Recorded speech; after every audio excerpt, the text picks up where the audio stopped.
Wujudkah Tuhan? Aturan musim silih berganti tanpa gagal dan memperlihatkan keindahannya masing-masing.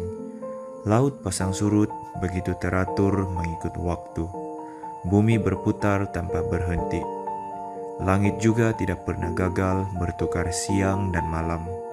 Semuanya ini sudah jelas menunjukkan keagungan Tuhan dan menunjukkan kewujudannya sebagai pencipta alam semesta. Benar, Tuhan itu wujud dan berada di setiap penjuru tempat. Dialah satu-satunya Tuhan yang hidup.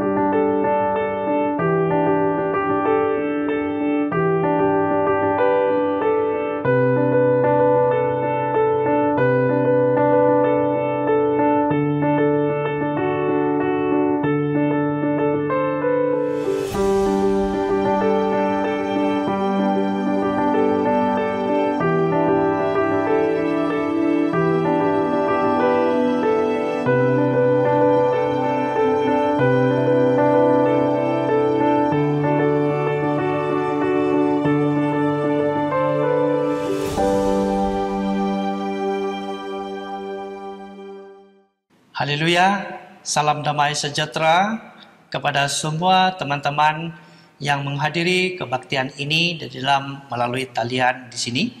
Kami sangat mengalu-alukan kedatangan Anda semua di dalam kebaktian penginjilan melalui talian kali ini. Kami mengucapkan selamat datang kepada semua teman-teman yang dikasihi dalam Tuhan Yesus Kristus. Baik, sebelum kita meneruskan ibadah ini, terlebih dulu mari kita sama-sama berdoa. Dalam doa ini kita tundukkan kepala dan sila berdoa di dalam hati. Manakala doa ini, pendeta akan memimpin dalam doa ini. Sila berdoa dalam hati. Dalam nama Tuhan Yesus Kristus kami berdoa, ya Tuhan Bapa kami yang di surga, kami bersyukur kepada Tuhan di mana Engkau telah memberikan waktu yang indah kepada kami pada hari ini, di mana kami telah bersiap sedia untuk menjalankan kebaktian penginjilan melalui talian di sini. Kami memohon supaya Tuhan Yesus dalam sepanjang kami menjalankan kebaktian penginjilan kali ini, semoga Tuhan menyertai kami, memberikan bimbingan kepada mereka yang sedang mempelajari atau mencari kebenaran dalam gereja Yesus benar di sini. Kami memohon supaya Tuhan Yesus sebagai Tuhan yang membimbing kepada semua manusia. Semoga Engkau akan memberikan pengertian. Semoga mereka akan mengerti di dalam kebenaran ini. Semoga Tuhan Yesus memimpin dan memberikan semangat kepada mereka sehingga mereka dapat meneruskan pembelajaran firman Tuhan, mengenali kebenaran dalam gereja Yesus benar di sini. Semoga mereka akan dari awal sehingga akhir, mereka akan bersemangat untuk merenungkan firman Tuhan yang kami sama-sama belajarkan. Kami memohon supaya Tuhan Yesus memberikan penyertaan juga kepada mereka dan kami semua. Semoga ibadah ini berkenan kepada Tuhan. Demikianlah doa kami ya Tuhan Yesus. Terpujilah namamu dari dahulu sekarang sampai selama-lamanya. Haleluya. Amin. Salam damai sejahtera di dalam kasih Tuhan Yesus kepada semua kawan-kawan yang dikasihi dalam Tuhan Yesus Kristus. Kami mengucapkan selamat datang ke talian kebaktian penginjilan melalui talian ini. Kami sangat bersyukur atas kehadiran Anda yang telah menyertai dalam kebaktian penginjilan melalui talian. Kami mengucapkan selamat datang kepada semua. Pada kali ini kita akan belajar tentang satu tajuk, yaitu Wujudkah Tuhan? Wujudkah Tuhan? Baik, kita melihat di sini, adakah Tuhan wujud dalam kehidupan kita? Mengapa kita harus belajar mengenali Tuhan kita ini? Baik di sini memberitahukan kepada kita Sungguh menarik apabila mendapat banyak perhatian ya telah diberi pada soalan ini, di mana kita menyadari bahwa ramai manusia di muka bumi yang tahu tentang kewujudan Tuhan. Boleh dikatakan 90% manusia di muka bumi ini percaya dan mengetahui bahwa adanya kewujudan Tuhan dalam dunia ini. Mengapa kita harus merenungkan tentang kewujudan Tuhan ini? Baik, bagaimana kita mengenali kewujudan Tuhan ini? Di sini kita memahami ya, kitab Injil mengatakan bahwa kita mesti menerima dengan iman bahwa Tuhan wujud. Tanpa iman, tidak seorang pun dapat menyenangkan hati Tuhan. Orang yang datang kepada Tuhan mesti percaya bahwa Tuhan wujud. Ya, Tuhan wujud. Baik, kita rujuk di dalam kitab Ibrani pasal 11 ayat 6. Ibrani pasal 11 ayat 6. Tetapi tanpa iman tidak mungkin orang berkenan kepada Tuhan. Sebab barang siapa berpaling kepada Tuhan, ia harus percaya bahwa Tuhan ada dan bahwa Tuhan memberi upah kepada orang yang sungguh-sungguh mencari Dia. Nah, teman-teman yang dikasihi dalam Tuhan Yesus Kristus, bila kita membaca nas kitab ini, maka kita akan mengerti bahwa Tuhan adalah yang pencipta dalam hidup kita. Dan kita harus mempergunakan iman kita untuk mendekati Tuhan. Apakah maksud iman ini? Iman bermaksud adalah sesuatu yang menjadi kekuatan, menjadi perhubungan antara kita dengan Tuhan. Bila kita ada iman, maka kita akan mulai mempelajari firman Tuhan. Ya, seperti dalam Ibrani pasal 11 ayat 1.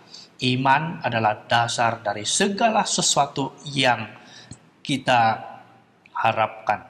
Walaupun ya kita belum melihat sesuatu, tetapi kita mempunyai pengharapan, kita percaya. Ya, jadi karena itu untuk mendekati Tuhan atau untuk kita mempelajari firman Tuhan, kita mesti mempergunakan iman ini. Dari iman ini, maksudnya kita percaya. Sekalipun kita belum melihat Tuhan, tapi kita percaya, maka Tuhan akan menyertai kita untuk membimbing kita. Seperti dalam kitab Injil Yohanes pasal 20 ayat 29. Injil Yohanes pasal 20 ayat 29. Di sini memberitahu berbahagialah orang yang percaya meskipun tidak melihat. Ya.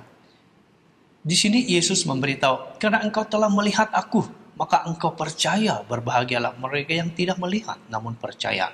Yesus memberitahukan di sini bahwa ya kita harus ya belajar seperti orang yang walaupun tidak pernah melihat Tuhan, tetapi percaya terhadap firman-Nya.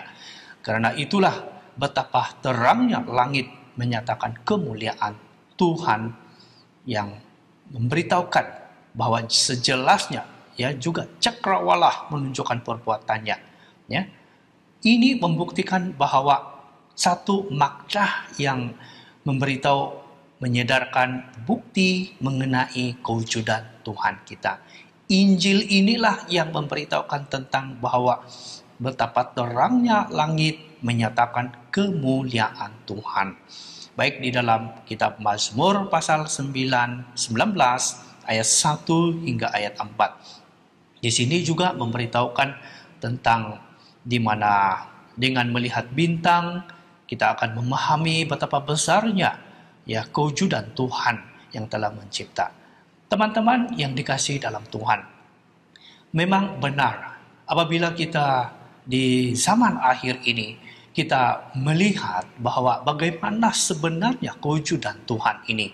Nah, kita lihat dari segi alam semesta, kita mengerti bahwa sesuatu yang telah terbentuk yang tidak dapat disentuh oleh tangan manusia. Tetapi ia boleh berfungsi seperti matahari, bintang, bulan, dan juga dunia yang kita diami ini semua adalah benda yang hidup, yang di mana matahari dan bintang ini sentiasa bersinar ribuan tahun ataupun jutaan tahun, tidak akan berhenti sinarannya. Ini membuktikan bahwa adanya pencipta, ya, adanya pencipta yang mencipta ini. Sama juga seperti dalam kehidupan kita dalam dunia ini. Apa kebendaan di zaman akhir ini yang boleh kita menghairankan? Seperti sesuatu kebendaan yang dikerjakan, yang dia hasilkan oleh manusia juga. Seperti handphone, ya, handphone yang telah kita gunakan dalam kehidupan kita. Yang kita perhatikan ini, bila handphone telah wujud dalam kehidupan kita, ia sangat membantu dalam kehidupan kita. Ia sangat memberi pertolongan kepada kita untuk mempercepatkan waktu untuk mencapaikan sesuatu yang kita ingini. Ya, teman-teman, kita lihat di sini.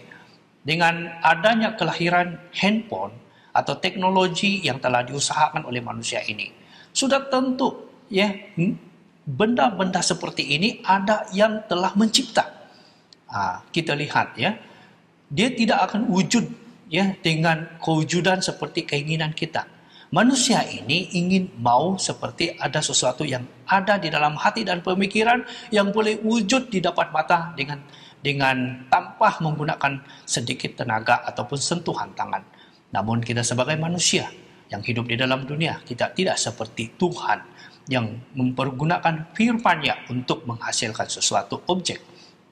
Namun manusia dapat juga membuktikan sedikit usahanya untuk melakukan sesuatu kerja yang mempermudahkan kerja di dalam kehidupan dalam dunia ini. Ini juga menyedarkan kepada kita bahwa apa yang dilakukan oleh manusia, oleh tangan manusia juga, ya, boleh terhasil. Dan segala kebendaan yang telah kita guna ini adanya orang yang telah menciptanya. Sama seperti juga hidup kita dalam Tuhan. Tuhan juga telah dari awal melakukan pekerjaan ini seperti dalam kitab Kejadian pasal 1. Pada mulanya Tuhan mencipta langit dan bumi dan bumi berbentuk kosong. Nah, kita lihat di sini. Di sini adalah memberitahukan bahwa Tuhan telah menciptakan segala apa yang ada di dalam, ya, bumi ini. Namun apa yang dihasilkan adalah semuanya adalah hidup. Seperti yang dilakukan oleh manusia juga. Cuma yang berbeza, Tuhan mencipta benda yang hidup. Tetapi manusia mencipta benda yang mati. Ya, ada waktunya ia tidak akan berfungsi karena benda itu adalah benda yang mati. Inilah satu perbezaan yang kita harus belajar dalam firman Tuhan. Baik, di dalam kitab Mazmur pasal 14 ayat 1. Mazmur 14 ayat 1. Orang bebal berkata dalam hatinya, tidak ada Tuhan. Busuk dan jijik perbuatan mereka, tidak ada yang berbuat baik. Nah, kita lihat di sini, kita tidak boleh menjadikan kehidupan kita, diri kita menjadi orang yang menganggap bahwa hidup ini tidak ada Tuhan. Karena itu, marilah kita, ya, merenungkan sedikit sebanyak tentang kehidupan kita di dunia ini. Benarkah Tuhan wujud? Baik, yang pertama, kita lihat kewujudan di sini adalah di mana Tuhan adalah Tuhan yang maha berkuasa, ya, Tuhan yang lebih tinggi daripada, ya, sesuatu yang kita pikirkan. Kewujudan yang paling tinggi mesti wujud, ya, daripada Tuhan. Tetapi jika Tuhan tidak wujud, maka Tuhan tidak akan mewujudkan dalam pikiran kita. Karena itu, ya, kita mestilah, ya, memahami tentang firman Tuhan ini. Yang kedua, alasan kita yang kedua tentang kewujudan Tuhan ini ialah di mana dari segi alam semesta yang telah kita bicarakan sebentar tadi, di mana bahwa alam semesta ini menunjukkan reka bentuk yang mengagumkan, maka mesti terdapat seorang pencipta yang maha besar. Ya, sebagai contoh, jika bumi lebih dekat atau jauh sebanyak 100 batu daripada matahari, maka kehidupan tidak akan wujud di bumi ini seperti sekarang. Nah, ini juga satu juga sebagai petanda, ya, bagi kita semua. Baik, yang ketiga, kita lihat di sini dari segi uh, kosmologi, ya, yaitu sesuatu yang kita lihat dalam alam semesta ini, di mana alam ini dan semua benda di dalam adalah satu, ya, adalah satu. Jadi mesti terdapat sebab wujudnya mereka. Akhirnya mesti terdapat sesuatu yang bukan akibat yang menyebabkan. Ini menunjukkan bahwa yang merupakan benda yang bukan akibat itu ialah Tuhan. Yang maksudnya ada sesuatu yang mengakibatkan sekiranya kita bersalah, ya, di hadapan Tuhan. Kita lihat lagi yang seterusnya, yang keempat, yaitu dari segi moral, ya, moral bagi manusia. Setiap tamadun dalam sejarah mempunyai undang-undang moral, ya. Semua orang mempunyai pengetahuan mengenai betul atau salah, ya. Pembunuhan, penipuan, pencurian, dan kerosakan moral ditolak oleh semua orang. Jika bukan disebabkan oleh adanya Tuhan yang suci, bagaimana boleh wujud konsep moral ini? Jadi kita lihat di sini, itulah mengapa setiap negara mempunyai kehidupan yang harmoni adalah disebabkan adanya moral. Jadi dari mana datangnya moral ini? Tentulah dari Tuhan. Kita lihat di dalam Roma, ya, kitab Roma pasal 1 ayat 25. Roma pasal 1 ayat 25. Mereka menukar ajaran benar daripada Tuhan dengan dusta. Mereka lebih suka menyembah dan mentaati apa yang dicipta oleh Tuhan daripada menyembah dan mentaati Tuhan yang mencipta kesemuanya. Dialah yang seharusnya dipuji selama-lamanya. Amin. Jadi di sini memberitahukan, walaupun bukti kewujudan Tuhan ketara, tetapi kitab Injil mengatakan juga, ya, bahwa masih terdapat orang yang tidak ingin percaya kepada Tuhan.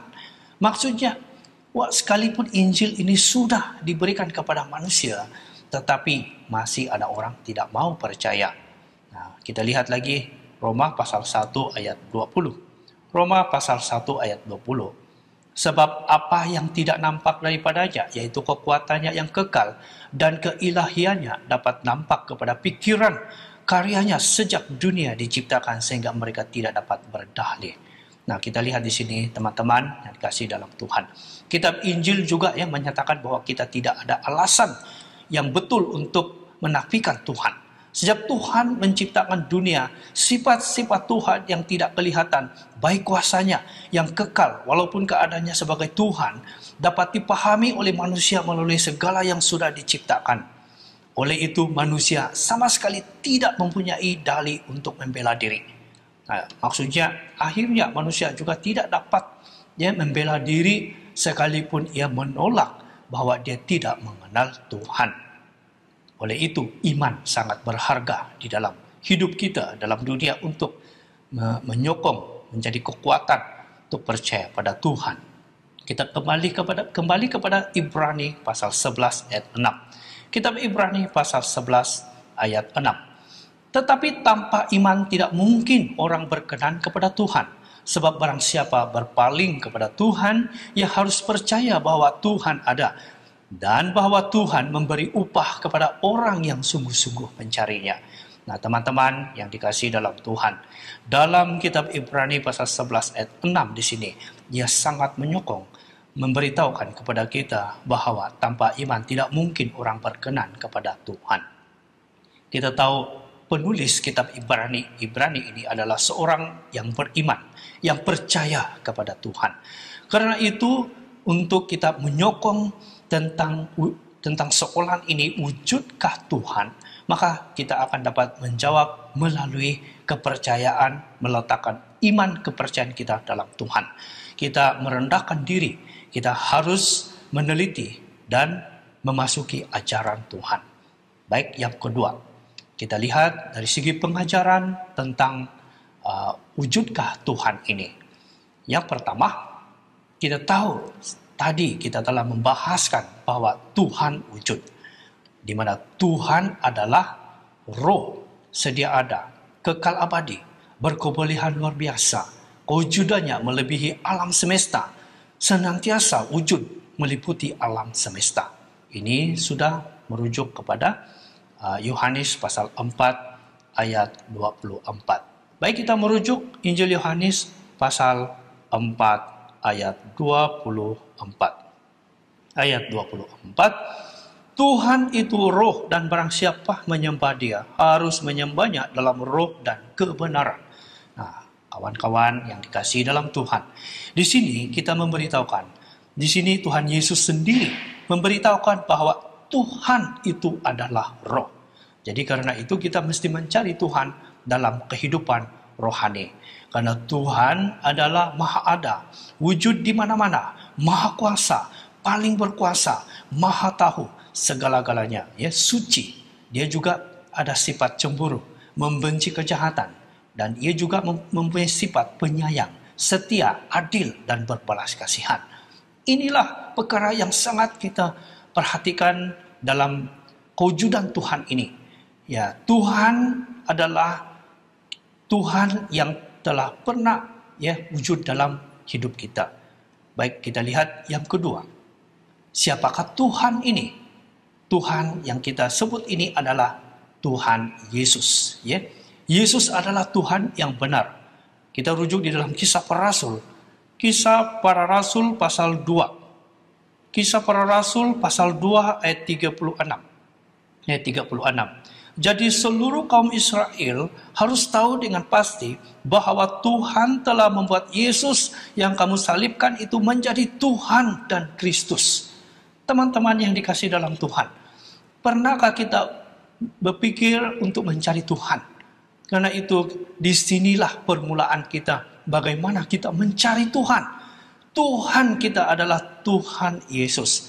Nah, Yesus adalah Tuhan yang pencipta, Tuhan yang pernah menjelma jadi manusia.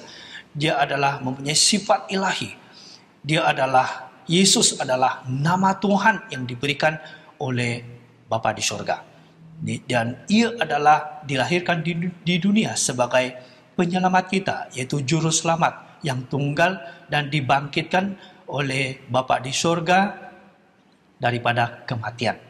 Untuk mendahului kita, untuk melepaskan kita dari dosa, memberikan jalan kita untuk kembali kepada Tuhan.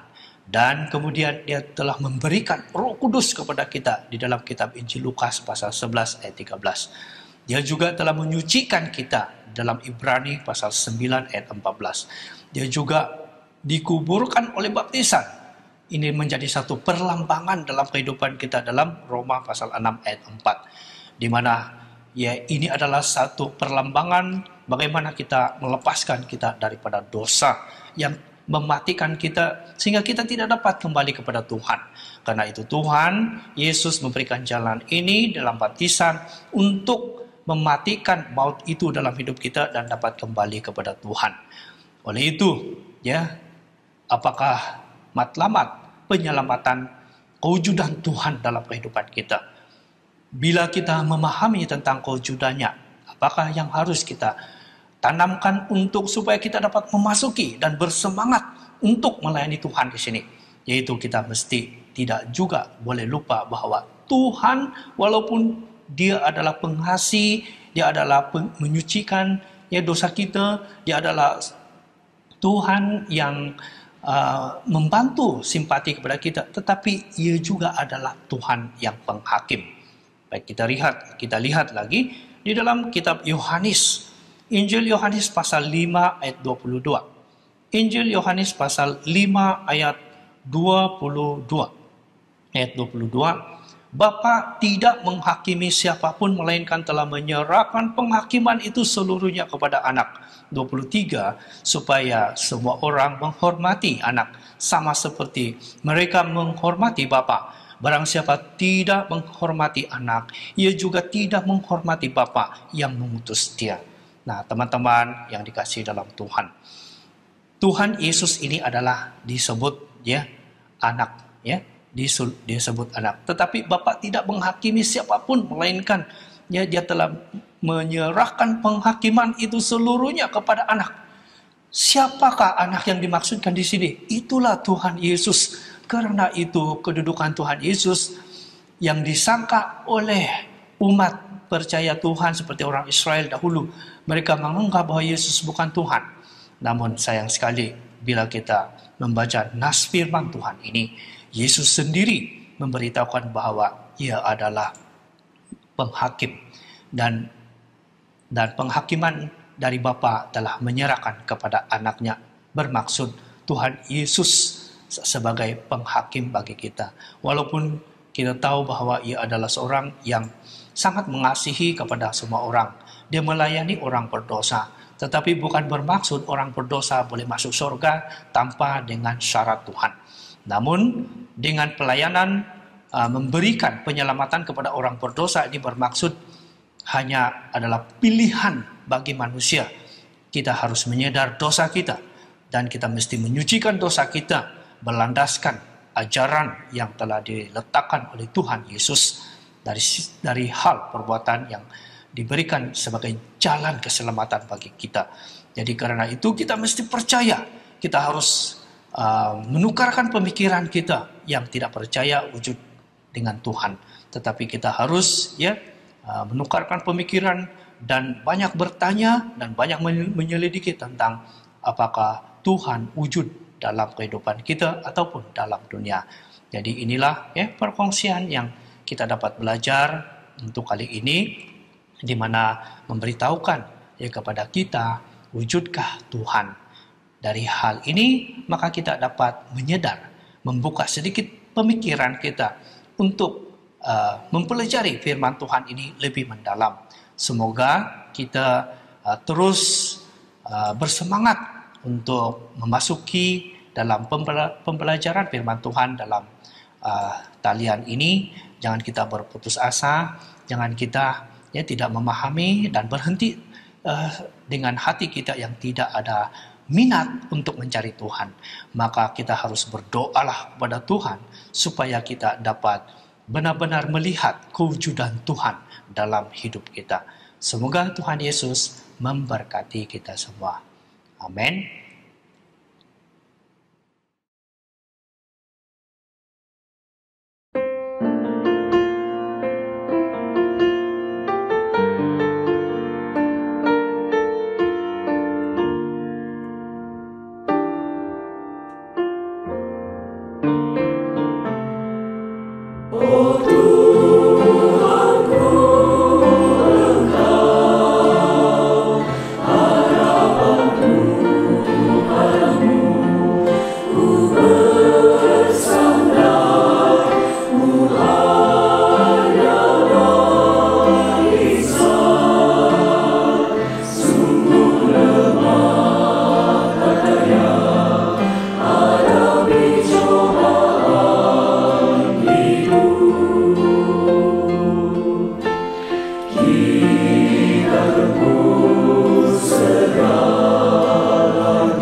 Baiklah, seterusnya kita akan sama-sama berdoa.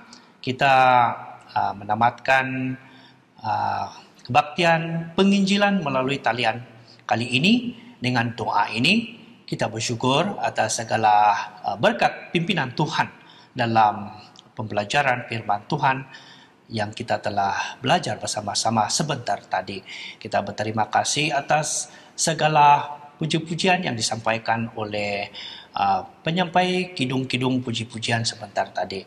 Seterusnya mari kita sama-sama berdoa. Kita akan berdoa dengan cara seperti yang awal, di mana kita akan tunduk kepala, berdoa di dalam hati. Manakala doa ini, pendeta akan memimpin dalam doa. Sama-sama kita berdoa dalam hati.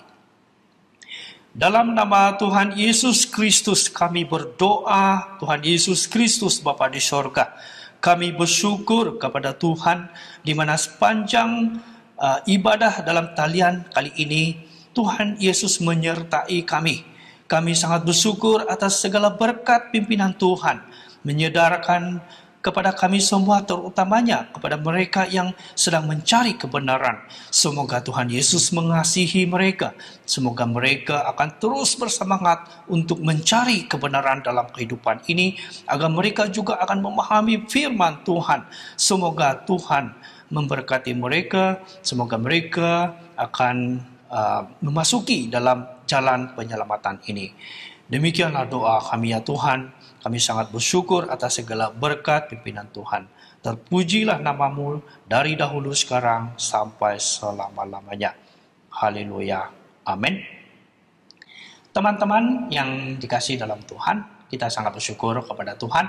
Demikianlah ya ibadah kita dalam talian ini, dan kami juga menjemput ya kalian untuk meneruskan lagi ya dalam menghadiri kebaktian melalui talian ini. Kita boleh juga memasuki di dalam Salvation ya, www.salvation.my. Kita boleh membuka di sana untuk subscribe, untuk ya kita melibatkan aktiviti kita seterusnya di dalam pemberitaan Injil melalui talian ini. Kami sangat mengalu-alukan kedatangan Anda bersama-sama dalam setiap kali ya kebaktian ini. Demikianlah ya ibadah kita. Kita akan berjumpa lagi dan semoga berjumpa lagi. Haleluya.